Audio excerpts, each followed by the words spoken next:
Okay, I'm gonna give you the last part in about half an hour and give you about half an hour to do the exam. Хорошо, я последнюю часть вам расскажу за полчаса и еще полчаса потратим на экзамен.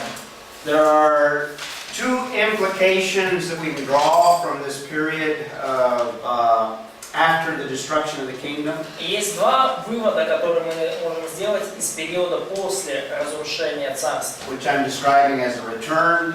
И я этот период называю период возвращения. Main thing is preparing Israel for the coming of the Messiah.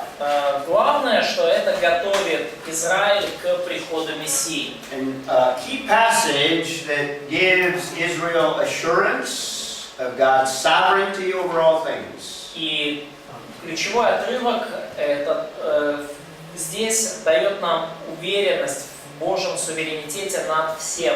Is 2 Chronicles 26, 20 verse 6. Это 2 Паралипоменон, 20 стих, 20 глава, 6 стих.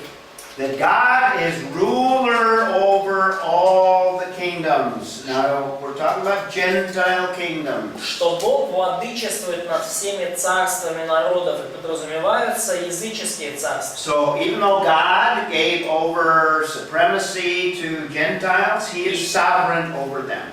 Даже несмотря на то, что Бог дал как бы превосходство и власть язычникам, Он все равно обладает верховной властью над So ними. these Gentile kingdoms can't go beyond the permissive will of God. И эти языческие царства не смогут зайти дальше, чем то позволит Божья воля. Power and might remain in the hand of God. Власть и сила остаются в руке Божьей. So no one, it says, can stand against thee, God. И потому никто не сможет устоять против Бога. In fact, we need to apply that to us as well. И мы можем это применить и к нам также. But if Israel understood the scriptures like 2 Chronicles 20, Но если бы Израиль понимал Писания, подобные 2 Паралипоменону 20, it would give them confidence no matter the circumstances, whether it's exile or whatever. то это давало бы им уверенность в любых обстоятельствах, будь то изгнание, либо что бы то ни было. So let's take a look at this preparation for Israel. И давайте посмотрим на вот эту подготовку Израиля. We saw a transfer of supremacy. И мы уже видели передачу власти язычникам. We saw a departure of the Shekinah glory. Мы видели отход Шехины славы. We saw a purging of idolatry, so now we have a new focus. И мы видели очищение от идолопоклонства, и теперь у нас уже другой фокус. And now God, to some extent, is going to restore the nation, not all aspects, but some of the nation. Но теперь Бог в определенных аспектах восстановит нацию, именно нацию, не народ. Не во всех аспектах, но частично. Передача власти первый, уход Шехины славы, очищение от идолопоклонства и восстановление нации. Okay. Частично сколько. Let's look at those aspects of restoration. И давайте посмотрим на эти аспекты восстановления. Turn to Ezra. Откройте, пожалуйста, книгу Ездры. And we may not have time to look at every one of these. Ezra chapter 1. И у нас может не быть времени все это смотреть, но откроем Ездры первую главу. But I'll give you the scriptures that refer to the rest of them if it looks like it's running out of time here. Но я просто дам вам писания, которые будут полезны, если мы будем опаздывать. So in Ezra chapter 1, where did we leave off in our reading? Кто следующий читает? Masha, your turn. Read the first 4 verses. В первой книге, в Ездры первой главе, прочитай первые 4 стиха. In fact, let's read them one at a time. Read verse 1 first. По одному. Первый год Кира, царя Персидского, во исполнение слова Господня из уст Иеремии, возбудил Господь дух Кира, царя Персидского, и он повелел объявить по всему царству своему словесно и письменно. Okay, notice that God is the one that raises up Cyrus. И обратите внимание, Бог воздвиг на престол Кира. So God is sovereign over this king of Persia. И Бог поэтому обладает суверенной властью над персидским этим царством. So the Persian Empire is in power now. They've displaced the Babylonians. И теперь Персидская империя наиболее могущественная. Они вытеснили вавилонян. And what we have is a fulfillment of what Jeremiah spoke, the prophet. И то, что мы сейчас видим, это исполнение пророчества Иеремии. Read verse 2, Masha. Так говорит Кир, царь персидский: «Все царства земли дал мне Господь, Бог небесный, и Он повелел мне построить ему дом в Иерусалиме, что в Иудее». Notice that Cyrus recognizes that God has given him authority, given him a kingdom. Обратите внимание, что Кир признает, что именно Бог дал ему царство и власть. Has given him all of the kingdoms of the earth. Он признает, что именно Бог дал ему все царства And мира. has appointed him to reestablish a temple И что Бог избрал его, чтобы восстановить храм in Jerusalem. в Иерусалиме. Now, what prophet predicts this many years ahead of time? Do you remember? И какой пророк предсказал это за много лет? Isaiah predicts by name Исайя предсказал по имени many years before Ezra. за много лет до Ездры. Он предсказал Кира.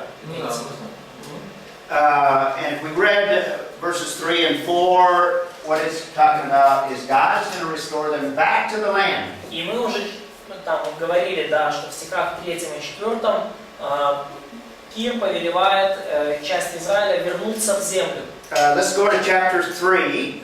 И давайте прочитаем из 3 главы. And first read verse 1, Vitaly.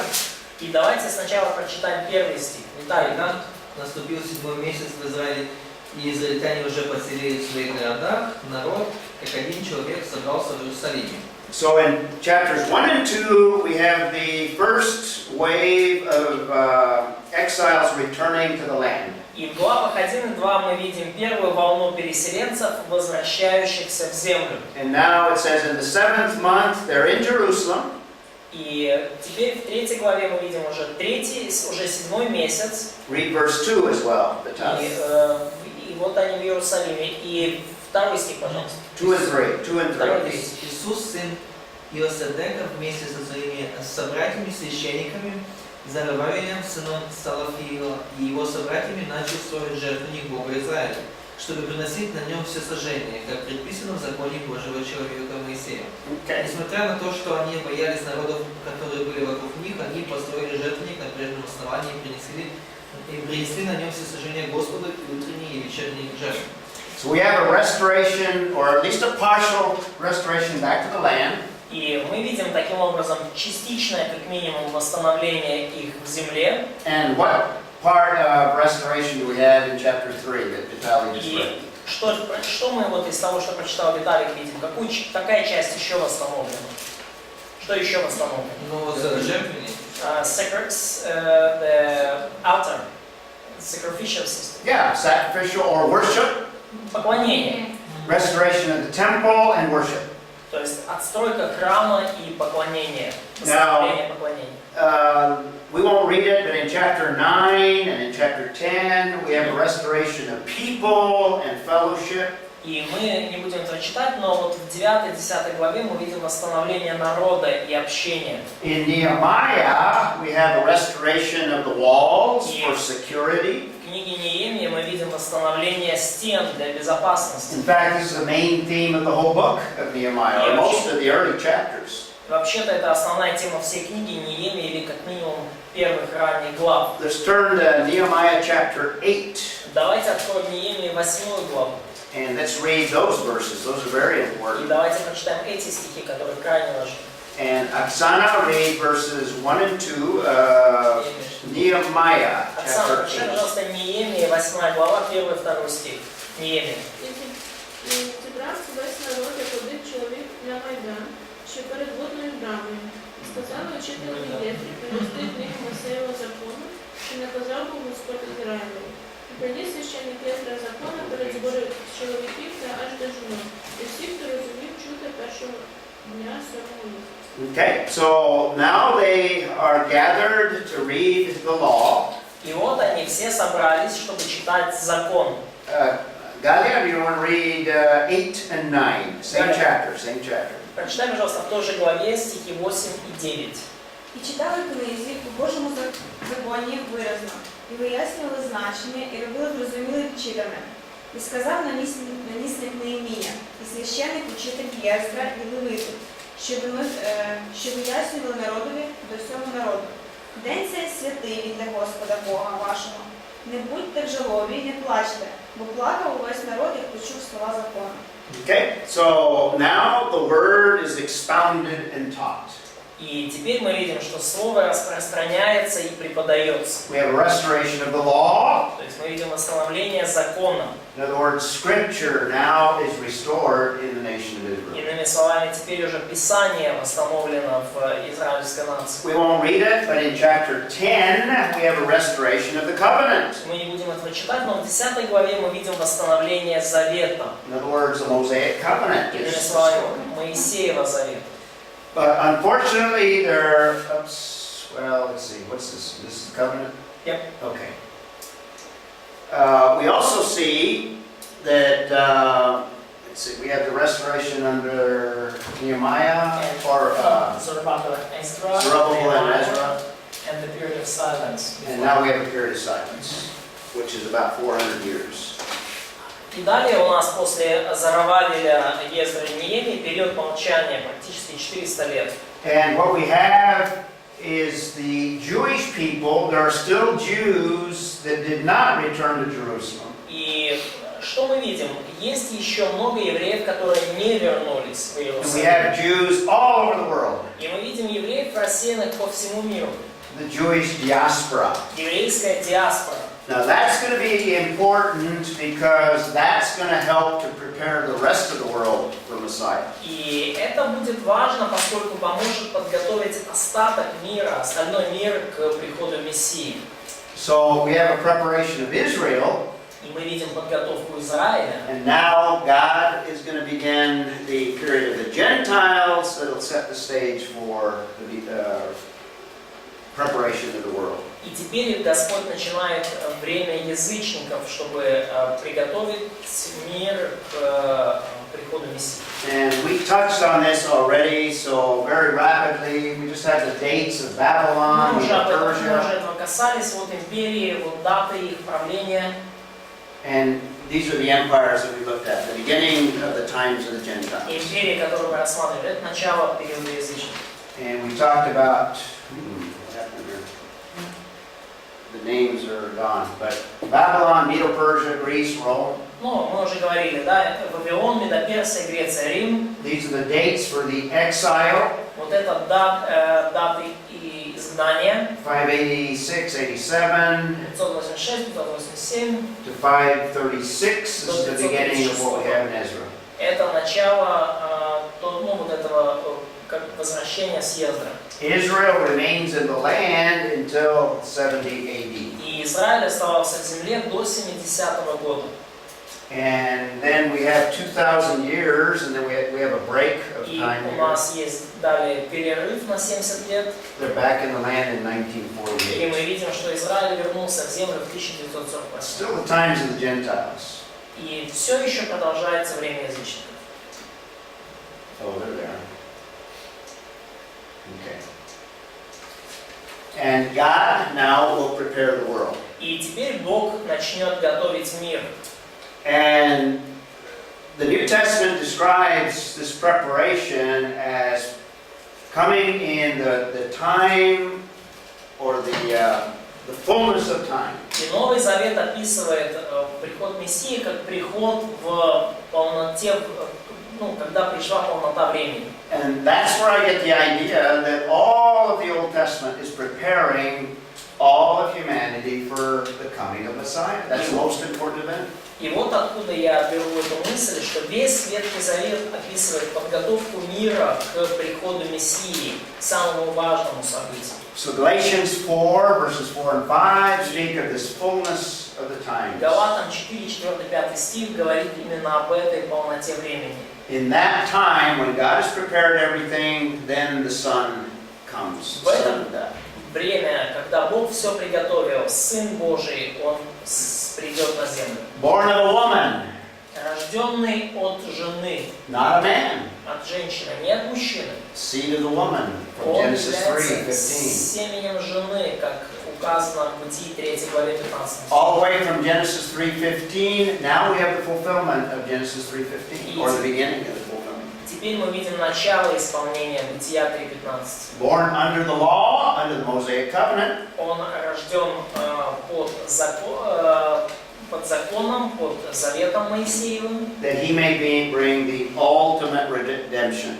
и таким образом он может принести полное искупление. So the times need preparation. И вот это время нам требует подготовки. And there's a political preparation. God uses the Roman Empire to effect a political preparation. В политической части этой подготовки Бог использовал Римскую империю, чтобы приготовить мир. Messiah comes during the time that is referred to as the Roman peace, or the peace of Rome. И Мессия пришел как раз в то время, которое описывается термином «римский мир», «пакс роман». So people are not distracted by war. They can listen to the message of the Messiah. То есть люди не отвлекаются на войну, они могут слышать послание о Мессии. There's also a social preparation. И также есть социальная, общественная подготовка. Everyone speaks at least Greek. Все говорят как минимум на греческом языке.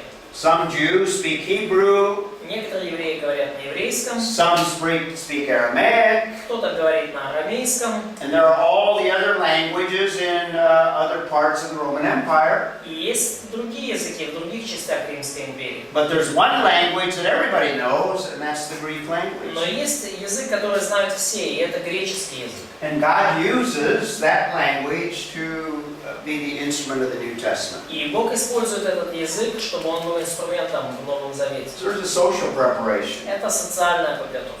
There's also Roman roads that make it easy to spread the gospel. И также римские дороги помогают, делают распространение Евангелия более легкой задачей. Here's an example of a road that archaeologists believe date back to the 1st century. И вот пример дороги, которую археологи датируют как раз-таки первым столетием. Here's the road, the ruts of carts and vehicles that were used in that time. Ну вот это вот дорога, по которой повозки и тележки того времени ездили. Just the example of what was produced by the Roman Empire Вот пример того, что могла делать Римская империя. in the city of Philippi. И это в городе Филиппы. So we have Roman roads. We also have a culture that people all are familiar with, the Hellenistic or Greek culture. И помимо римских дорог мы видим культуру, с которой все люди были знакомы, и это была эллинистическая, греческая культура. And I use this photograph this is a theater at Ephesus, probably the most spectacular in all the Roman world. И я вот использую эту фотографию, это амфитеатр в Эфесе, наверное, один из самых зрелищных таких амфитеатров в древнем мире. Give you a perspective of the size here. Ну вот просто, чтобы вы видели размер, да, вот там человеческая фигурка, да, там и там. They estimate that it could hold 25,000 people. По приблизительным оценкам он может вмещать 475 человек. So we have culture. 25,000. Он может вмещать, я прошу прощения, 25 тысяч человек. Yeah. So we have the Greek culture that permeates the society. То есть мы видим вот эту греческую эллинистическую культуру, которая влияет очень сильно на общество. We have high education. Мы видим высокий уровень образования. Illustrated by this great library at Ephesus. So throughout the world we have education. Как пример, это вот эта библиотека в Эфесе, то есть очень высокий уровень образования. These are just examples, and then finally we have the Greek language. И это все лишь примеры. И в конце концов, да, у нас есть греческий язык. So we have a social preparation. We also have an economic preparation. И также, помимо политической, социальной, есть экономическая подготовка. There's some economic unrest that shakes people's security.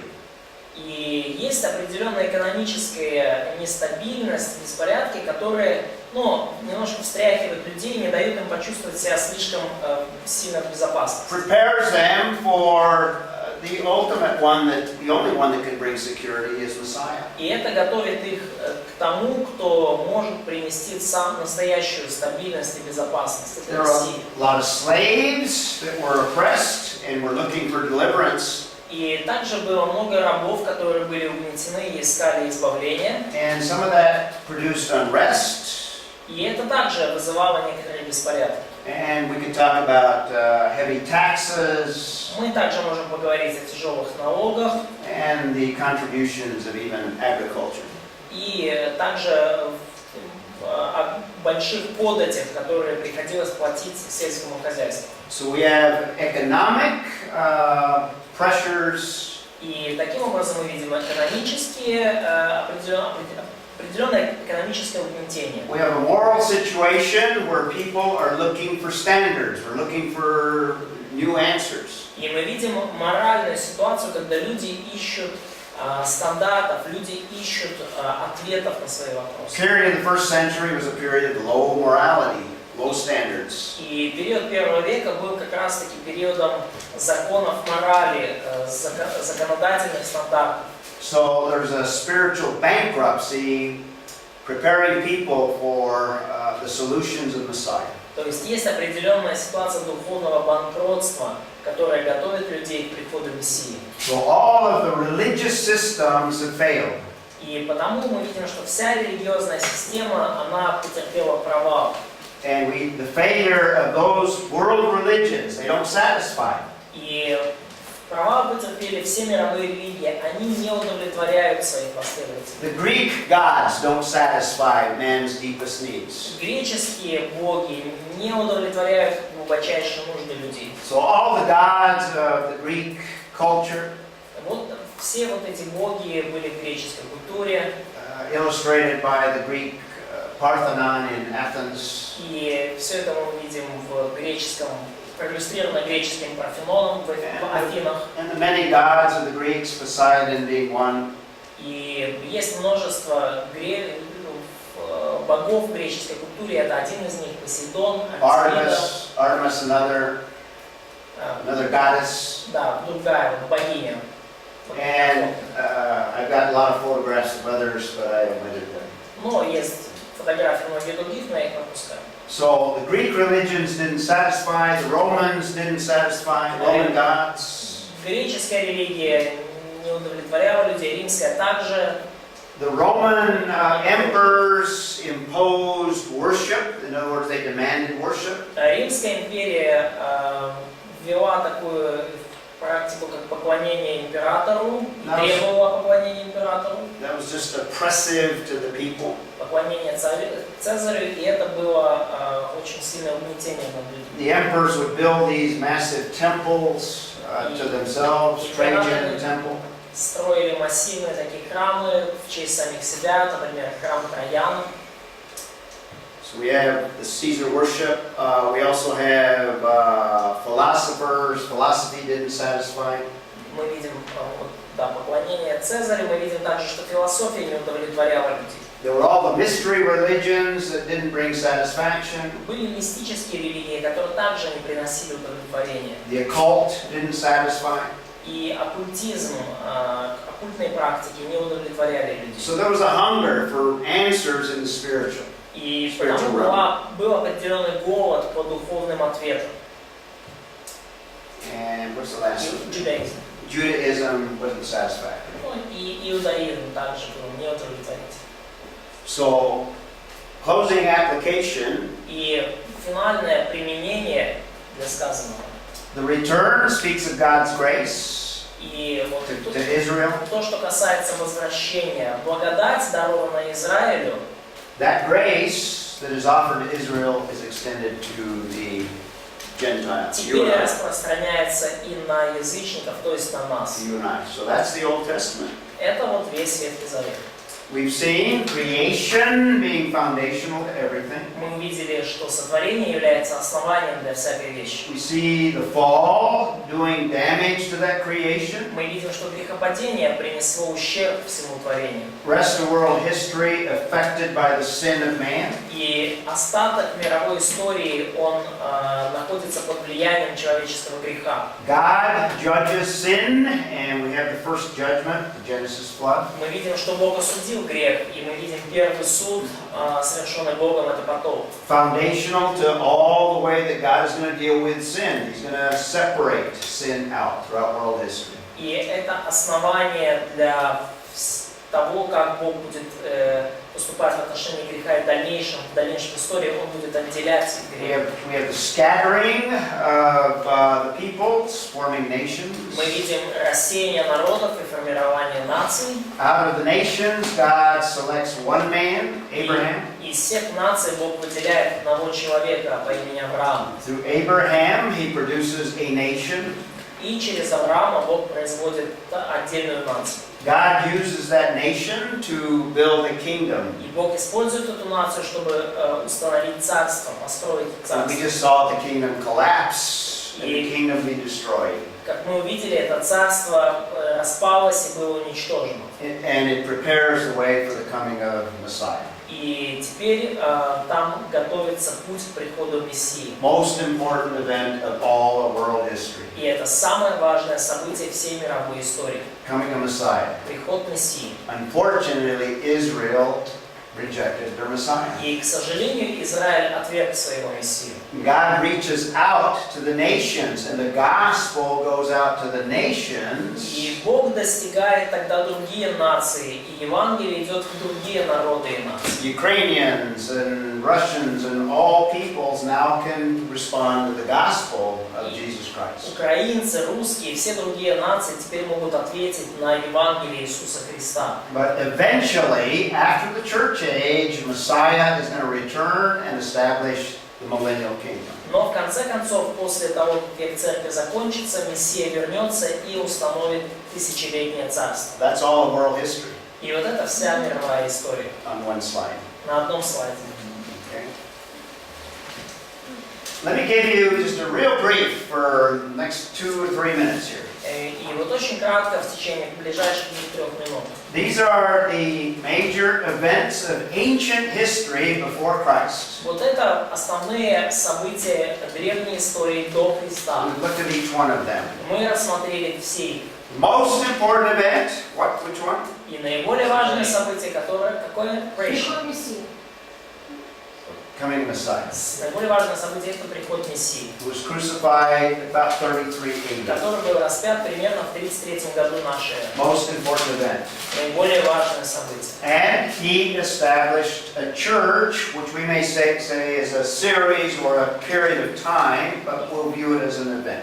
И Бог установил церковь, и это можно увидеть как серию событий во времени, но мы просто рассмотрим как одно событие. These are the most important events of the New Testament. И это наиболее важное событие Нового Завета. In fact, we could talk, I break down several particular events relating to Messiah. Ну и вообще-то я разделил приход Мессии на 7 отдельных событий. You could look at just the incarnation as an event. Вы можете даже на само воплощение посмотреть как на отдельное событие. You could look at his ministry as a cluster of events. Вы можете посмотреть на служение Иисуса как на целую череду событий. And certainly, most importantly, is the death. И, конечно же, наиболее важное событие в жизни Мессии – это его смерть. That's an emphasis of the New Testament. Это на этом основной акцент в Новом Завете. But there's also the resurrection, which we could look at as an event. Но также и воскресение Иисуса из мертвых мы можем рассматривать как важное And all of событие. that is a basis for the church. И все это является основанием для церкви. And what's the next major event of world history? И какое же следующее важное событие мировой истории? Приход Христа. Second coming of Christ. Second coming, exactly. Возвращение We have the Иисуса. second Второе coming of пришествие. Christ. Is that right? What's that? Yeah. Yep, yep. And with that, you already know what the last event. И после этого вы уже знаете, каким будет последнее событие. Millennial Kingdom. The Millennial Kingdom, exactly. So we have the Millennial Kingdom.